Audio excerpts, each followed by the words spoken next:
ఇవాళ ఏదైతే ప్రభుత్వానికి ప్రాధాన్యత అంశాలు ఏవైతే ఉన్నాయో విద్య, వైద్యం, ఆరోగ్యం, సంక్షేమం, అభివృద్ధి, వ్యవసాయం, వాటి మీద ఈ 5 సంవత్సరాలు ప్రత్యేకమైన దృష్టిని 5 సంవత్సరాలు ఫోకస్గా పెట్టడమే కాకుండా మరలా రాబోయే 5 సంవత్సరాలు వీటి మీద ఇంకా నేను పెద్ద దృష్టి పెడతాననే విషయాన్ని కూడా రాష్ట్ర ప్రజానీకానికి ఇందాకే ఓ 1 గంట ముందు ఆయన తెలియజేసిన విషయాన్ని కూడా మళ్ళీ ఒకసారి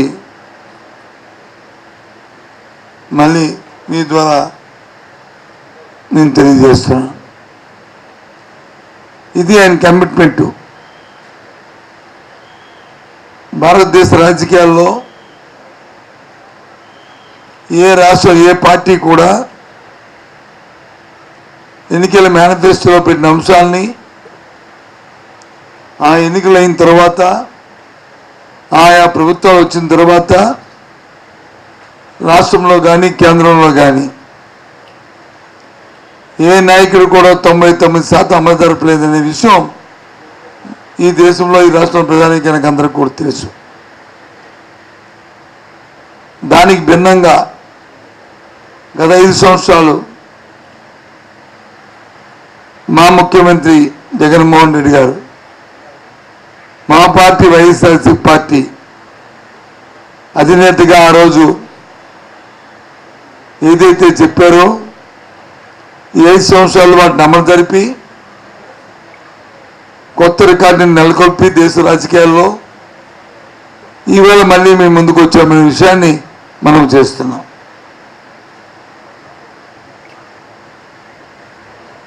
అన్ని ఏదైతే అంశాలు ఆ రోజు చెప్పిన మాటలో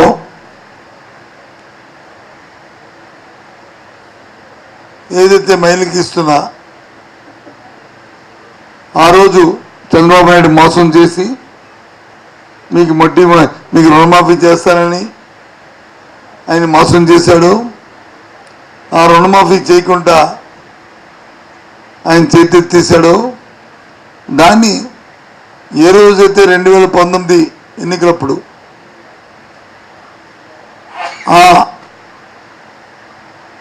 వాళ్ళు మా ఫ్యాన్ గుర్తు మీద ఓటేశారో ఆ రోజుకి ఏదైతే వాటికి బకాయిలు ఉన్నాయో ఈ అంతటినీ కూడా ఈ 4 సంవత్సరాలు దాన్ని వాళ్ళకి రీపే చేశామనే విషయాన్ని గర్వంగా మీ ముందు చెప్తున్నాం.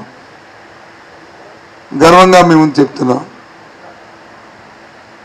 అంతేకాదు 40 సంవత్సరాల నుంచి 60 సంవత్సరాలు ఉన్న ఎవరైతే ఎస్సీ, బీసీ, ఎస్టీ, మైనారిటీ ఎవరైతే ఉన్నారో వాళ్ళందరికీ కూడా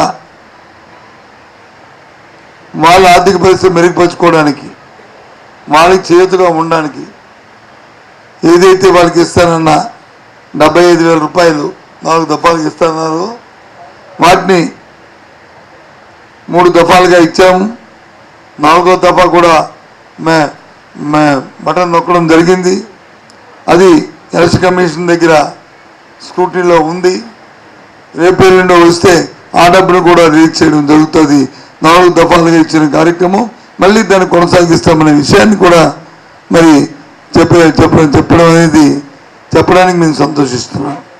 ఆ విషయాన్ని కూడా ఈవేళ రాష్ట్ర ఆర్థిక పరిస్థితి సస్టైన్ చేసుకుంటూ ఒక పక్క ఆర్థిక పరిస్థితుల్ని మెరుగుపరుచుకుంటూ ఒక పక్క సంక్షేమాన్ని కొనసాగిస్తూ ఒక పక్క విద్య, ఆరోగ్యం, వ్యవసాయాన్ని పెంపొందించుకుంటూ చేస్తున్న కార్యక్రమం ఇది వాస్తవం. ఇది ఇవ్వడానికి అవకాశం వచ్చిన సందర్భాలు. ఇవ్వనోడు 7,000 నువ్వు అప్పు తీసుకుంటావు ఒకటి దగ్గరికి వెళ్ళి, న్యాయంగా వడ్డీ ఎంత తీసుకుంటారు? రూపాయి వడ్డీ, లేకపోతే 2 రూపాయలు వడ్డీ. హైయెస్ట్ అయితే ఒకటి 10 రూపాయల వడ్డీ తీసుకుంటాడు. దేనికి? ఎగ్గొట్టడానికి. ఎంత చెప్పొచ్చు, నోటికి ఎంత వస్తుందంత. ఆయన అధికారంలో ఎంత ఇచ్చాడు, ఏమి ఇచ్చాడు, ఏం చేశాడు? ఇప్పుడు మేము ఇన్ని చెప్పాం, మేము నిజాయితీగా నిలబడతాం. ఇవన్నీ ఆయన హయాంలో చెప్పిన మాట నిలబెట్టుకున్న ఒక అంశాన్ని మీరు చెప్పి ఆ క్వశ్చన్ అడగండి. ఈరోజు మా ముఖ్యమంత్రి గారు రిలీజ్ చేసిన వైఎస్ఆర్సీపీ పార్టీ తరఫున ఎన్నికల మేనిఫెస్టో ఒక మానవతని, ఒక మంచితనాన్ని, ఇక్కడ మనకు కావాల్సిన పక్కా ఇల్లు, సామాజిక బాధ్యతగా పెన్షన్లు, వీటన్నిటిని కూడా ఒక పక్కన తీసుకుంటూ ముఖ్యమంత్రి గారు ఇక్కడ ప్రధానంగా ఇక్కడ చెప్పినది కూడా ఇందులో అన్ని ప్రాంతాలు సమానంగా అభివృద్ధి చెందితేనే రాష్ట్రం అభివృద్ధి పదంలో వెళ్తుంది. అది ఈనాటి మాట కాదు, శ్రీకృష్ణ కమిషన్లో కూడా అది తీసుకొచ్చి అన్ని ప్రాంతాలు సమానంగా డెవలప్ చేస్తేనే ఇటువంటి ఇబ్బందులు రావు మళ్ళీ అని చెప్పేసి కూడా చెప్పి ఒక్కనిచ్చిన మాట, దాన్ని 3 రాజధానులుగా తీసుకొచ్చిన దాన్ని మరొకసారి స్పష్టం చేస్తూ అన్ని ప్రాంతాలు కూడా సమానంగా డెవలప్ చేయడానికని ఇవాళ అవకాశం కల్పిస్తూ దాంట్లో ప్రధానంగా విశాఖపట్నాన్ని మరి పరిపాలనా రాజధానిగా ఈ ఉత్తరాంధ్రలోనే ఒక హార్ట్ ఆఫ్ ది సిటీగా మరి ఉత్తరాంధ్రకే ఇది మణిహారం.